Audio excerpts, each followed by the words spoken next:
श्री शिवाय नमस्तुभ्यम हर हर महादेव। देखिए दोस्तों, आज का यह वीडियो बहुत ही ज़्यादा खास होने वाला है।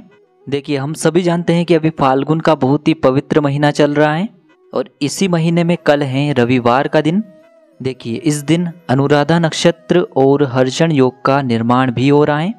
देखिए, यदि आपकी किस्मत अच्छी नहीं चल रही है, जिस कार्य में आप हाथ डालते हैं उसमें आपको सफलता नहीं मिल पा रही है, घर में धन नहीं आ पा रहा है, शरीर में किसी भी प्रकार की कोई भी बीमारी हो चुकी है, आपका जो दुर्भाग्य है वो आपका पीछा नहीं छोड़ रहा है, घर में जीवन में सुख शांति नहीं है, काफ़ी सारी समस्याएं यदि आपके जीवन में चल रही हैं, तो फाल्गुन मास के इस विशेष रविवार पर आपको यह उपाय करने से नहीं चूकना है। मात्र आपको इस दिन भूलकर भी शिवलिंग पर जल अर्पित नहीं करना है। आपका जो सोया हुआ भाग्य है वह चमक उठेगा। फाल्गुन महीने में आपकी जो भी मनोकामना होगी वह परिपूर्ण होगी। पूज्य गुरुदेव की ही कथा को सुनकर के और समझ करके ही आपको समझाने का पूरा प्रयास करेंगे। लेकिन उससे पहले वीडियो को लाइक करें, चैनल को सब्सक्राइब करें और कमेंट में श्री शिवाय नमस्तुभ्यम या फिर ओम नमः शिवाय जरूर लिखें। देखिए, आज के इस पूरे ही वीडियो में हम रविवार के दिन किए जाने वाले कुछ चमत्कारिक उपायों के बारे में जानेंगे। तो चलिए दोस्तों, जान लेते हैं सबसे पहले विशेष और चमत्कारिक उपाय के बारे में। देखिए, यदि आप इस उपाय को करते हैं तो आपकी बरसों पुरानी कितनी ही पुरानी मनोकामना है वह निश्चित ही परिपूर्ण होगी। तो देखिए, इस उपाय को करने के लिए सबसे पहले तो आपको मात्र एक तांबे के पात्र के अंदर शुद्ध जल लेना होगा अपने घर से। अब देखिए दोस्तों, मात्र यह एक लोटा जल लेकर के आपको सीधे पहुंच जाना होगा भगवान शिव के मंदिर में। देखिए, यह उपाय आप इस रविवार के दिन सुबह से लेकर के शाम तक किसी भी समय में कर सकते हैं। अब देखिए, इस उपाय को आपको बहुत ही ध्यान से समझना है। देखिए, इस उपाय को करने का एक नियम है। इस उपाय में आपको शिवलिंग पर जल अर्पित नहीं करना है। तो ये जल आपको बिल्कुल नियम से किस प्रकार समर्पित करना है, चलिए जानते हैं। तो देखिए, आपके पास जो जल का पात्र है उसमें से थोड़ा सा जल तो आपको भगवान गणेश जी वाले स्थान पर अर्पित करना है, यानी कि शिवलिंग के सीधे तरफ जहाँ गणेश जी का स्थान होता है वहाँ पर आपको थोड़ा सा जल अर्पित करना है। अब थोड़ा सा जल आपको भगवान कार्तिकेय जी वाले स्थान पर अर्पित करना होगा। अब थोड़ा सा जल आपको माता अशोक सुंदरी वाले स्थान पर अर्पित करना होगा। और अंत में आपको थोड़ा सा जल भगवान शिव की शिवलिंग पर जहाँ कटी वाला भाग होता है, यानी कि माता पार्वती का हस्तकमल होता है, उसके चारों तरफ आपको थोड़ा सा जल अर्पित कर देना है। तो देखिए, आपने अभी तक 4 स्थानों पर थोड़ा थोड़ा जल अर्पित कर दिया है। अब देखिए, आपके पास जो बाकी बचा हुआ शेष जल है इसे आपको भूलकर भी शिवलिंग पर अर्पित नहीं करना है। तो देखिए, बाकी जो बचा हुआ जल है इसे आपको पूरा ही बेलपत्र के वृक्ष में समर्पित कर देना होगा। आपकी जो भी कामना है उसे बोल करके और कुंदकेश्वर महादेव के नाम से आपको ये जल बेलपत्र के वृक्ष में अर्पित कर देना है। तो देखिए, इस प्रकार का जो जल है जिसे हम शिवलिंग पर अर्पित नहीं करते हैं और बेलपत्र के वृक्ष में ये जल अर्पित करते हैं, तो इससे भी महादेव बहुत अधिक प्रसन्न होते हैं और हमारी जो भी मनोकामनाएं हैं वह निश्चित ही परिपूर्ण होगी। तो इस प्रकार से आपको ये पहला उपाय कर लेना है। अब हम जानते हैं दूसरे उपाय के बारे में। देखिए दोस्तों, फाल्गुन का महीना भगवान शिव को समर्पित है और रविवार का दिन भगवान सूर्य को समर्पित होता है। तो इसलिए आपको इस दिन अर्ध के लोटे वाला बहुत ही चमत्कारिक उपाय करना है।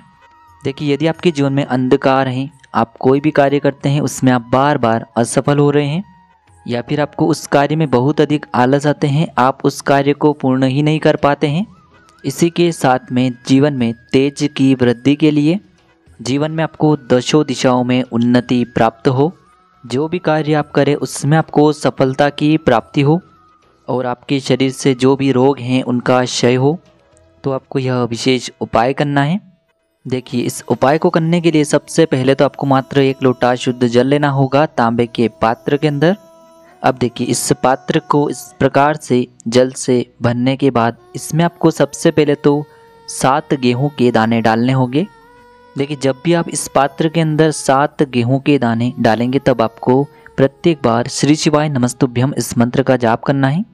इसके बाद आपको थोड़ा सा गुड़ इसी पात्र के अंदर डालना है। यदि आपके पास लाल मसूर की दाल है, कुमकुम है, इसी के साथ में लाल पुष्प हैं, तो ये सभी सामग्रियाँ भी आप इस पात्र के अंदर डाल सकते हैं। लेकिन आपको गेहूं और गुड़ का टुकड़ा तो इस पात्र में डालना ही है। अब देखिए, इस प्रकार से इस जल के पात्र को तैयार करने के बाद इससे आपको भगवान सूर्य को अर्घ्य देना होगा।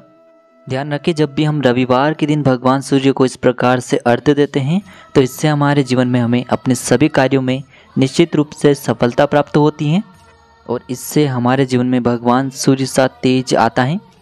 तो देखिए, आपको तांबे के पात्र को लेकर के खड़े हो जाना है और आपको सूर्यदेव के 12 मंत्रों का जाप करना है। देखिए, 12 मंत्रों में ओम मित्राय नमः, ओम रवये नमः, ओम सूर्याय नमः, ओम भानवे नमः, ओम खगाय नमः, ओम पुष्णये नमः, ओम हिरण्यगर्भाय नमः, ओम मरीचाय नमः, ओम आदित्याय नमः, ओम सावित्रे नमः, ओम अर्काय नमः, ओम भास्कराय नमः। इस प्रकार से आपको सूर्यदेव के 12 मंत्रों का जाप कर लेना है। यदि आप 12 मंत्रों का जाप नहीं कर सकते हैं तो फिर आपको ओम सूर्याय नमः इस मंत्र का ही जाप कर लेना है। तो देखिए, इस प्रकार से आपको सूर्यदेव को अर्घ्य देना है। अर्घ्य देने के बाद आपको अपने ही स्थान पर 7 बार परिक्रमा कर लेनी है। ध्यान रखें, आपने जो ये गेहूं के दाने उस पात्र के अंदर भगवान शिव के मंत्रों से डाले हैं, इससे भगवान सूर्य आपसे बहुत अधिक प्रसन्न होते हैं और आपके जीवन की जो भी अंधकार हैं उन्हें दूर करते हैं। तो विशेष कार्य सिद्धि के लिए और शरीर से रोगों की मुक्ति के लिए आपको यह उपाय करना है। अब दोस्तों, हम जान लेते हैं तीसरे विशेष उपाय के बारे में। देखिए, यह जो उपाय है विशेषकर मनोकामनाओं की पूर्ति के लिए होने वाला है। देखिए, यदि आपकी कोई इच्छा है, मनोकामना है, हृदय की बात है जो आपकी अभी तक परिपूर्ण नहीं हो पाई है, उपाय कर कर के आप थक चुके हैं, तो विशेष मनोकामनाओं की पूर्ति के लिए आप यह उपाय कर सकते हैं। तो देखिए, इस उपाय को करने के लिए सबसे पहले तो आपको एक प्यारी सी और सुंदर सी बेलपत्र लेनी होगी जो कहीं से भी खंडित नहीं होनी चाहिए। पूज्य गुरु जी के अनुसार यदि आपको बेलपत्र प्राप्त नहीं हो पाती हैं तो आप शिवलिंग पर चढ़ी हुई बेलपत्र को पुनः शुद्ध जल से धो करके इसका उपयोग कर सकते हैं। तो इस प्रकार से आपको एक बेलपत्र लेनी है। अब देखिए, मात्र इसी के साथ में आपको एक शमी पत्र लेना होगा। अब देखिए, इसी के साथ में आपको थोड़ा सा शहद लेना होगा। शहद आपको मात्र आधा चम्मच या फिर उससे भी कम लेना है। और इसी के साथ में आपको एक तांबे के पात्र के अंदर शुद्ध जल लेना है अपने घर से। अब देखिए, इन सभी सामग्रियों को लेकर के सीधे आपको पहुंचना होगा भगवान शिव के मंदिर में। यह उपाय आप सुबह से लेकर के शाम तक किसी भी समय में कर सकते हैं। देखिए दोस्तों, इस उपाय को करने का एक क्रम है, यानी कि आप इस उपाय को यदि रविवार से प्रारंभ कर रहे हैं तो आपको लगातार इस उपाय को 5 दिनों तक करना है। तो आप किसी भी दिन से इस उपाय को प्रारंभ कर सकते हैं, केवल लगातार आपको 5 दिन इस उपाय को करना है। देखिए, सबसे पहले तो आपके पास जो 1 लोटा शुद्ध जल है इसे आपको धीरे धीरे शिवलिंग पर अर्पित कर देना होगा। श्री शिवाय नमस्तुभ्यम इस मंत्र का जाप करते हुए।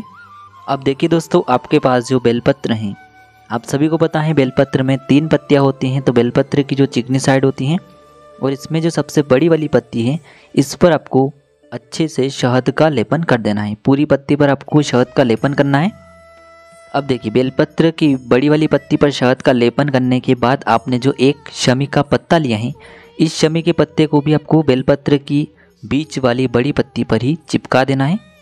अब देखिए, इस बेलपत्र को आपको बेलपत्र की जो 3 पत्तियां जिस डंडी से जुड़ी हुई होती है वहां से आपको पकड़ना है और आपको अपना नाम, अपनी गोत्र और जिस भी कामना के लिए आप ये उपाय कर रहे हैं उस कामना को आपको महादेव से बोलना है और इस बेलपत्र को आपको भगवान शिव के शिवलिंग पर अर्पित कर देनी है।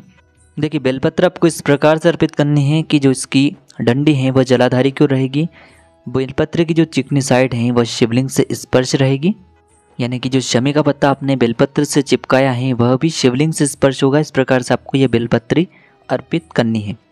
अंत में आपको महादेव से आपकी जो भी मनोकामना है उसे परिपूर्ण करने की एक बार फिर से प्रार्थना कर लेनी है।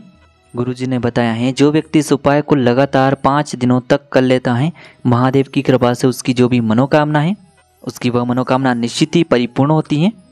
तो देखिए दोस्तों, इस प्रकार से आज के इस वीडियो में हमने आपको रविवार के दिन किए जाने वाले 3 बहुत ही सुंदर से उपाय बताए हैं। जो भी उपाय आपके लिए उचित हैं, सरल हैं, उसे आप कर सकते हैं। यदि आपको उपाय से जुड़े किसी भी प्रकार के सवाल रहते हैं तो आप हमें कमेंट के माध्यम से पूछ सकते हैं। उपाय को करते समय आप किसी भी प्रकार की गलतियां न करें। श्री शिवाय नमस्तुभ्यम। हर हर महादेव।